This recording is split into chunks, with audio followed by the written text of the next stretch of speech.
Doctor గారు, మన ప్రతి బులెటిన్లో సామాజిక పురోభివృద్ధికి, మానవ కళ్యాణానికి తోడ్పడిన ఒక ప్రముఖ మహనీయుని గురించి చెప్పుకుంటున్నాం కదా. ఈసారి ఎవరి గురించి చెబుతున్నారు? ప్రమీల, ఈ రోజున మహాశాస్త్రజ్ఞుడు, తత్వవేత్త, మానవతావాది, రేషనలిస్ట్ అయినటువంటి ఆల్బర్ట్ ఐన్స్టీన్ గురించి చెప్పుకుందాం. ఐన్స్టీన్ అనగానే తెలియని వాడు ఎవరు ఉంటారు? ప్రతివాళ్ళకి తెలుసు ఐన్స్టీన్. ఆయన సైంటిస్టే అయినప్పటికీ పెద్ద గొప్ప నోబెల్ ప్రైజ్ ఉన్నారు ఆయన. అయినప్పటికీ ఆయన ఒక నాస్తికవాది. క్రిటికల్ థింకింగ్ కావాలి ప్రజల్లో అని చెప్పిన వ్యక్తి. అంత ఒక సైంటిఫిక్ నాలెడ్జ్, సైంటిఫిక్ టెంపర్ కావాలి. ఈ మతం కాదు మనకు కావాల్సింది, సైన్స్ కావాలి అని చెప్పిన వ్యక్తి ఐన్స్టీన్. ఆయన జర్మనీలో 1879లో మార్చి 14న జన్మించాడు. జర్మనీలో పుట్టాడు ఆయన. పువ్వు పుట్టగానే పరిమళించినట్లుగా ఆయన బాల్యంలో ఎంతో తెలివితేటలు చూపించాడు. చాలా తెలివితేటలు.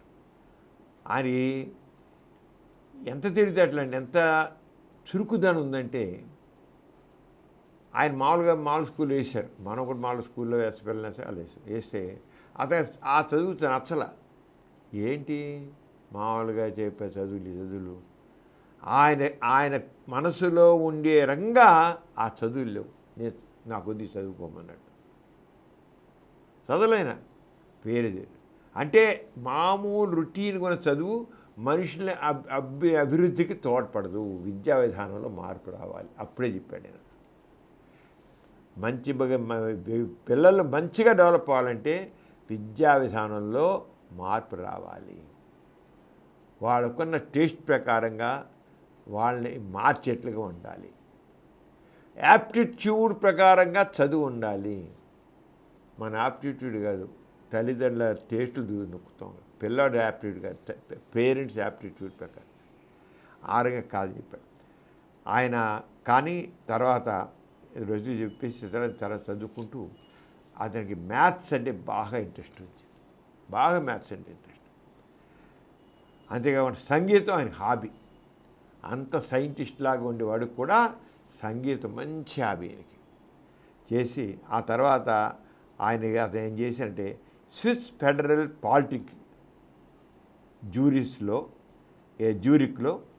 1896లో ఫిజిక్స్ మ్యాథ్స్లో చేరి అది ఎప్పుడు జాయిన్ అయ్యాడు? 1896లో జాయిన్ అయ్యాడు. 1896లో జాయిన్ అయ్యి 1900 సంవత్సరంలో మంచి ప్రజ్ఞాపాఠవాలతో బయటకు వచ్చాడు. అంటే 4 ఏళ్లలో ఒక మంచి వజ్రంలాగా వెలుగుంతూ బయటకు వచ్చాడు. అంటే ఆయనలో ఉన్న అప్పుడు 20 సంవత్సరాల వయసులో ఆయన ఎక్కడ లేని ప్రజ్ఞాపాఠవాలతో పాలిటెక్నిక్లో బయటకు వచ్చాడు. Physics and maths. 1915లో థియరీ ఆఫ్ రిలేటివిటీ డెవలప్ చేశాడు. చేసి ఆయన 1921లో ఫిజిక్స్లో నోబెల్ ప్రైజ్ పొందాడు. క్వాంటమ్ థియరీ, కాస్మాలజీలో ఎంతో ప్రాణం సంబంధించారు. క్వాంటమ్కి మనం ఆ యొక్క అమరావతిలో క్వాంటమ్ వ్యాలీ పెడుతున్నారు. ఆ క్వాంటమ్ థియరీది దానికి సంబంధించింది అప్పుడు ఐన్స్టీన్ మంచిదిగా డెవలప్ చేశారు క్వాంటమ్ థియరీ. అంతేకాకుండా ఆయన ఏం చేశాడైనా ఆయన మాస్ అండ్ ఎనర్జీ అనే దాని మీద ఆయన ఒక చాలా మనకు అణువు ఆటం అంటే అణువు ఆటం అంటే విభజింపబడనది అని. కానీ ఈయన ఆటం థియరీ తీసుకుని దాని ఆటం థియరీ దాంట్లో అణువుని విచ్ఛేదన చేస్తే, ఆటముని విచ్ఛేదన చేస్తే చెప్పలేద శక్తి వస్తుంది. అసలు అంతవరకు ఆటం అనేది అణువు అన్నదాన్ని విచ్ఛేదన చేయగలను అనుకోండి.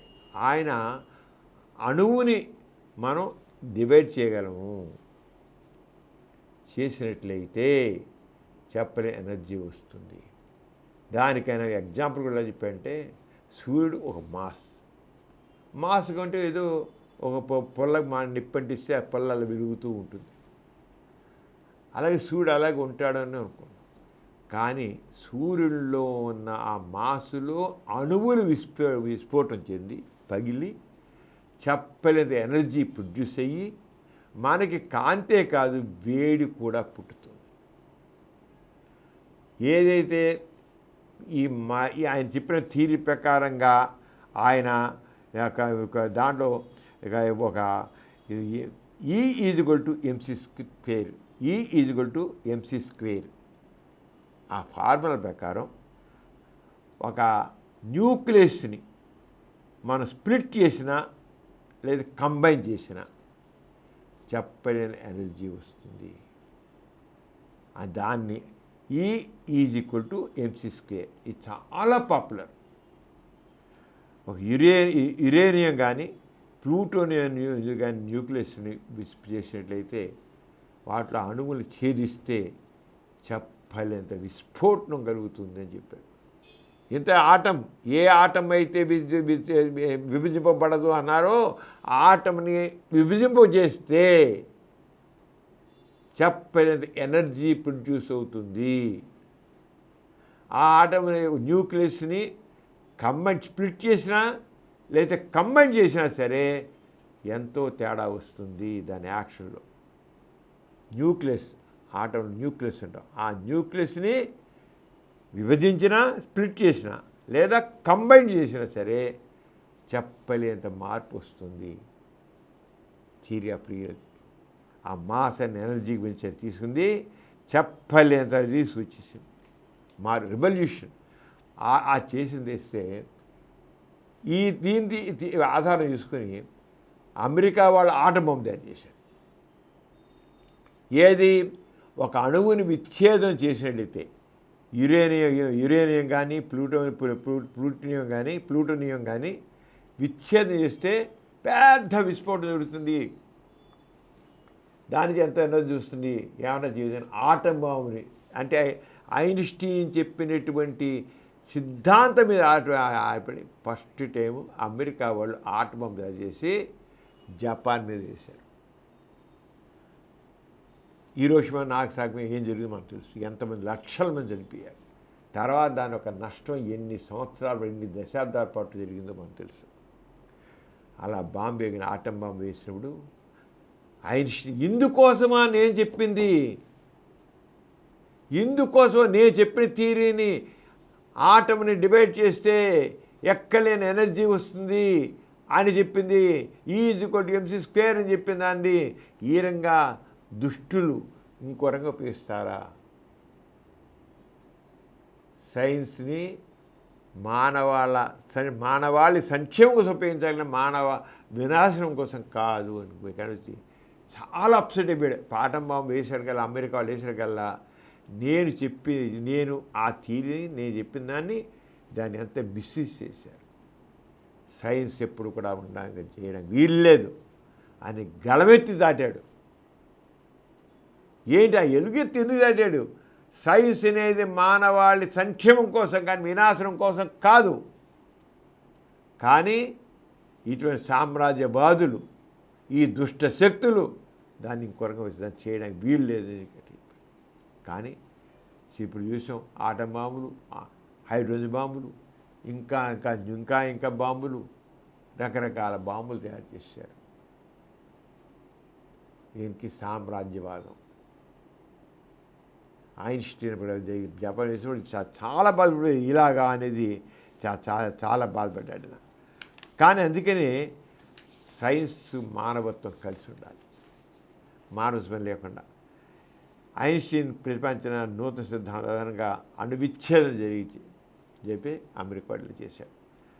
ఇంకా ఐన్స్టీన్ తను చాలా మానవతావాదని చెప్తున్నాం కదా, అంతేకాకుండా సైంటిస్టు ఒక శాస్త్రీయ విజ్ఞానం శాస్త్రం కావాలి. ఆయన చెప్పిందని చెప్పారంటే ఐన్స్టీన్ తనని దేవుని మీద నమ్మకం లేని నాస్తికుడిని అని చెప్పుకున్నాడు. దేవుడి మీద నమ్మకం లేని నాస్తికులు. కొంతమంది అగ్నాస్టిక్స్ అని ఉంటారు, దేవుడు ఉన్నాడో లేడో అని అంటారు. కానీ ఆ అగ్నాస్టిక్స్ అనే రోజులు ఎక్కువ ఉండేవాళ్ళు. ఉంటే ఐన్స్టీన్ మాత్రం నేను దేవుణ్ణి నమ్మను, గాడ్లెస్ ఎథిస్ట్ అని చెప్పాడు ఆయన. అగ్నాస్టిక్స్ కూడా నాస్తికులు అంటారు, కానీ దేవుడు ఉన్నాడో లేదో చెప్పలేని అంటుంటారు. ఈయన మాది ఓపెన్గా దేవుడు లేని నాస్తికుడిని. అగ్నాస్టిక్స్ నాస్తికులు అనుకునేవాళ్ళు. అగ్నాస్టిక్ అనేవాళ్ళు అంటే నాస్తికత, దేవుడు ఉన్నాడో లేదో మాకు అనవసరం, కానీ మనిషి ముఖ్యం, మనిషి అభ్యుదయం ముఖ్యం అని మాట్లాడతారు. దేవుడితో సంబంధం లేకుండా మనిషి అభ్యుదయం గురించి మాట్లాడతారు అగ్నాస్టిక్స్. ఈయన చేత నేను అగ్నాస్టిక్ లాగా కాదు, దేవుని మీద నమ్మకం లేని నాస్తికుణ్ణి అని చెప్పి ప్రకటించుకున్నాడు ఆయన. మానవతావాదిని నేను అంటే ఇక్కడ తెలుసుకోవాల్సింది ఏంటంటే, ఒక సైంటిస్ట్ అన్నవాడు తప్పకుండా మానవతావాది ఉండాలి, లేకపోతే అది ఇంకో రంగ దాని గురించి చూసాం కదా.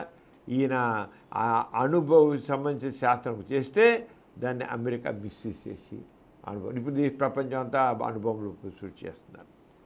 అలాగే మతంపై తన అభిప్రాయాలను వెల్లడిస్తూ నీతికి మతానికి సంబంధం లేదు, ఏదో మతం లేకపోతే దేవుడికి నమ్మకం లేకపోతే నీతి లేదంటారు. ఆయన ఏమంటే నీతి నిలబడాలంటే దేవుడి నమ్మకం, మతంలో నమ్మకం అవసరం లేదు. మతం అవసరం లేదు, దేవుడు అవసరం లేదు. నీతి నైతిక విలువలు మొత్తం మానవ సమాజానికి చెందినవి. అది ఏ మతానికి ఏ దేవుడికి సంబంధించినవి కాదు. నైతికత అనేది మొత్తం మానవ సమాజానికి చెందింది, మానవ జాతికి చెందినది. అంతేగాని ఏ మతాన్ని వాళ్ళ దేవుడికి వాళ్ళ దానికి సంబంధించింది కాదు, ఏ ఒక దేవుడికో సంబంధించింది కాదు, మతానికి సంబంధించింది కాదు, దేవుడికి సంబంధించింది కాదు, మతానికి సంబంధించింది కాదు. నీతి మాత్రం కావాల్సిందే, నైతికత కావాల్సిందే, నైతిక విలువలు కావాల్సిందే. అది మతంతో లింక్ పెట్టొద్దు, నైతిక విలువలు కావాలి, మానవత్వంతో నైతిక విలువలు కావాలి అని గట్టిగా చెప్పాడు. ఎంత స్పష్టంగా చెప్పాడు చూడు.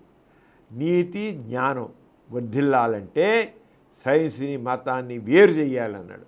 ఇప్పుడు ఏమంటారంటే మతం లేకపోతే దేవుళ్ళో నమ్మకం లేకపోతే నీతి ఎక్కడ ఉంటుంది, మామూలుగా మాట్లాడే మాటలు. దేవుళ్ళో నమ్మకం లేకపోతే, మతంలో నమ్మకం లేకపోతే నీతి ఉండదు అనుకుంటారు. మనం చెప్పుకున్నాం ఒకసారి విషయాన్ని.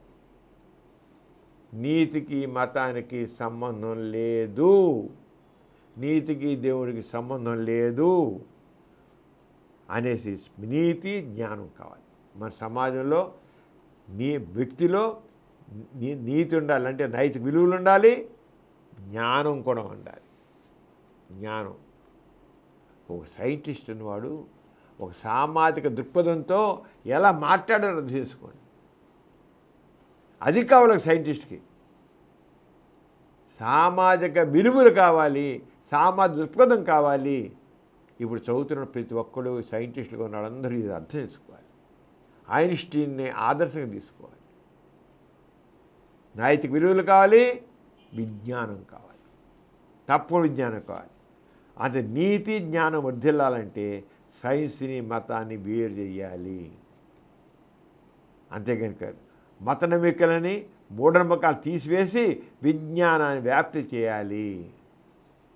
విజ్ఞానం దైవ నిర్ణయం అంతా దైవ నిర్ణయం అంటే మనిషికి స్వేచ్ఛ ఎక్కడ, బాధ్యత ఎక్కడ అని అంతా దేవుని ప్రకారం జరుగుతుంది లేదా మతం ప్రకారం జరుగుతుందంటే మనిషికి స్వేచ్ఛ లేదు. ఇంకా మనిషి ఏంటి, ఎవడే చేయలేడు. ఇంకా ఆ దైవ నిర్ణయం ప్రకారం జరుగుతుంటాయి. ఎంత స్పష్టంగా చెప్పాడు చూడు. మనిషి అంతా దైవ నిర్ణయం అన్నట్టు అంటే మనిషి స్వేచ్ఛ బాధ్యత ఉండదు. నేను చేసిన దేవుడు చేస్తున్నాడు. ఈశ్వరాజ్యం నిశ్చయమైన కొట్టదు అంటారు కదా. ఇక ఈశ్వరాజ్యం ఉండబట్టే నేను ఇలా చేస్తున్నా, హింస చేస్తున్నా, ఈశ్వరాజ్యం ఉండబట్టే నేను చంపుతున్నా. కొన్ని మతాలు అలాగే చేస్తారు. దేవుడు నా చేత చేస్తానని చెబుతారు. వాళ్ళు చేసే దుర్మార్గాలకి దేవుడి కోసం చేస్తాం. దేవుడి కోసం దేవుడే చేయిస్తున్నాడు అంటారు. ఇంకేంటి మానవత ఎక్కడి నుంచి? అందుకనే అంతా దైవనేను అంటే మనిషికి స్వేచ్ఛ ఉండదు, బాధ్యత ఉండదు. అంచేత మానవాభ్యుదానికి కావాల్సింది ఏంటంటే intellectual freedom.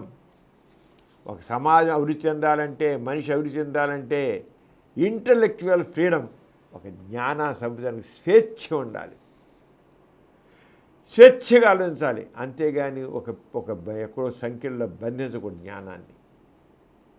Intellectual freedom and critical thinking, education. అంచేత క్రిటికల్ థింకింగ్ కావాలి, తర్వాత ఇంటలెక్చువల్ ఫ్రీడమ్ కావాలి, తర్వాత ఎడ్యుకేషన్ కావాలి. These are very important. Einstein అంతగా మాట్లాడు. అలా చెప్పిన ఐన్స్టీన్ ఒక మానవత్వాన్ని, మానవవాదాన్ని, మనిషికి ప్రాముఖ్యత ఇచ్చి, సైన్స్కి ప్రాధాన్యత ఇచ్చి, క్రిటికల్ థింకింగ్ ప్రాధాన్యత ఇచ్చి.